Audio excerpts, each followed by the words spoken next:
Usha a été formée en 2010 au Vidyadip Community College de Bharuch à l'initiative de Codegaz. C'était une jeune femme avec un bébé de 9 mois et grâce à l'aide de son mari et de sa belle-mère, elle a pu profiter de la formation d'aide-soignante au Vidyadip Community College et cela a changé sa vie, celle de sa famille et celle de son village. Stop. નમસ્તે. નમસ્તે. મારું નામ આહિર ઉષાબેન ધર્મેશભાઈ છે.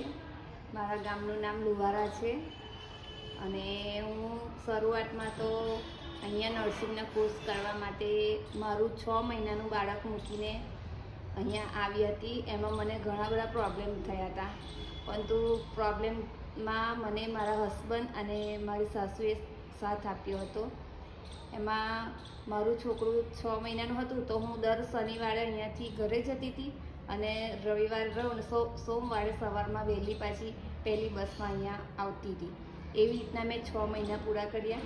એમાં મને ઘણી બધી તકલીફ તો પડી જ, પણ મારા માટે સારું છે કે હું ઘણું બધું અહીંયા શીખી અને એનાથી મને ઘણી બધી નવી બહેનપણીઓ બધી મળી. અહીંયાની બધી બહેનપણીઓ સાથે હું ભળી ગઈ એમ, અને અહીંયા મેં ખૂબ ખુશ હતી. મને મારું છોકરું યાદ પણ નહોતું આવતું કે હું છોકરું મૂકીને આવી છું એમ. ને મને અહીંયા ફાવી ગયું હતું. છેલ્લે તો અહીંયાથી જવાનું તો મને રડવું આવી ગયું હતું કે મને અહીંયા ખૂબ જ સરસ મેગી સિસ્ટરનો પણ ખૂબ જ સહકાર હતો. એ મને કહેતા હતા કે તારે કોઈકને અહીંયાથી જવાનું એ નથી, પણ તને અમે શનિવારે જવા દઈશું કે ત્યારે સોમવારે સવારમાં વહેલું આવી જવાનું. મેં તો સારું સિસ્ટર. તો મેં એવી રીતના 6 મહિના પૂરા કર્યા. ત્યાર પછી મેં ગામમાં જઈને 5 વર્ષ એલએનજી તરફથી દવાખાનું હતું, એમાં મેં 5 વર્ષ સેવા આપી. ત્યારબાદ સ્કૂલમાં બેઝિક કોમ્પ્યુટર, એમાં મેં 5 વર્ષ સેવા આપી. અને ત્યારબાદ હમણાં હાલમાં હું આંગણવાડી વર્કર તરીકે છું. એમાં હું 3 થી 6 વર્ષના બાળકોને શિક્ષણ આપું છું. અને મારા ફેમિલી પણ બધા સારા જ છે, એને સપોર્ટ આપે છે. મારા સસરા સાસુ બધા સારા છે અને મારા હસબન્ડ બી મને સપોર્ટ આપે છે. એ લોકોના લીધે મેં આગળ વધી અને હજુ પણ મારી ઈચ્છા છે કે હજુ પણ હું આગળ વધીશ ભવિષ્યમાં.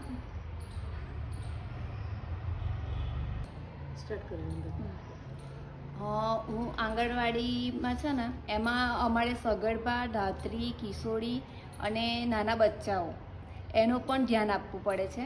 તો સગર્ભા મહિલા છે, ધાત્રી મહિલા છે, તો પહેલાં આંગણવાડી વર્કરને મળે અને એમનો બધો રેકોર્ડ અમારી જોડે હોય કે સગર્ભા એટલે અમારે હેલ્થ આરોગ્ય સાથે પણ કામ કરવાનું આવે છે.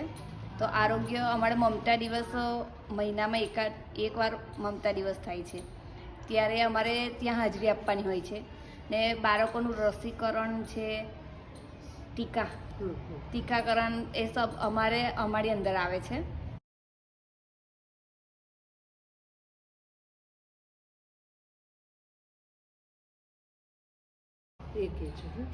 અમારે કોઈક બાળકનો જન્મ થયો હોય ને, તો એમના માતા પિતાને સમજમાં ના આવે તો એ લોકો અમને પૂછવા આવે કે અમારે જન્મનો દાખલો મેળવવો હોય તો અમે ક્યાં જઈને, તો પછી અમે કહીએ છીએ કે એમને હોસ્પિટલમાં ડિલિવરી થઈ છે તો નગરપાલિકામાં જશો તો તમારા છોકરાનો જન્મનો દાખલો મળી જશે એમ.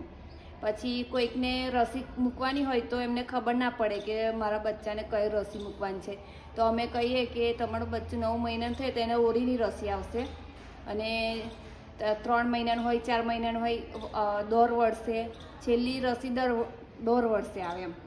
એ બધું અમે સમજ આપીએ છીએ.